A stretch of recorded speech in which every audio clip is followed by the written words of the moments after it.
क्या आपको पता है कि महिलाओं में ब्रेस्ट की सबसे कॉमन परेशानी क्या है?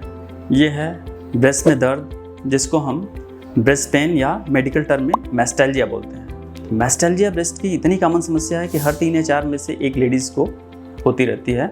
और मैस्टैल्जिया में ब्रेस्ट में दर्द होता है, कभी कभी ब्रेस्ट में सूजन भी हो सकती है, लेकिन ब्रेस्ट में कोई गांठ नहीं होती है। कई बार गांठ जैसा फील होता है, लेकिन वो एग्जैक्टली गांठ नहीं होती। जब हम उसमें अल्ट्रासाउंड कराते हैं तो आता है कि कोई गांठ नहीं है, ब्रेस्ट नॉर्मल है, बस केवल दर्द फील हो रहा है। ये आमतौर पे महिलाओं में जो ब्रेस्ट को कंट्रोल करने वाले हार्मोन्स हैं, उनके उतार चढ़ाव की वजह से होता है, उनमें डिस्टर्बेंस की वजह से होता है, उनका बैलेंस गड़बड़ होने की वजह से होता है। तो मैस्टैल्जिया आमतौर पे 2 तरह की होती है। एक होती है साइक्लिकल मैस्टैल्जिया, जो हर पीरियड के साथ स्टार्ट होती है और पीरियड आने के बाद ख़त्म हो जाती है।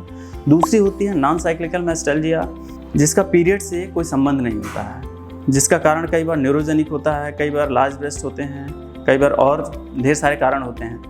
तो मैस्टैल्जिया मैंने देखा है कि जिन भी लेडीज़ को होती है, उनके दिमाग में कई बार एक ही बात आती है कि कहीं कैंसर तो नहीं हो रहा है। कई लेडीज़ या कई फैमिली में लोग पैनिक हो जाते हैं, कहीं कैंसर तो नहीं हो रहा है। इस कैंसर संबंधी ढेर सारी जांचें करा लेते हैं वो लोग।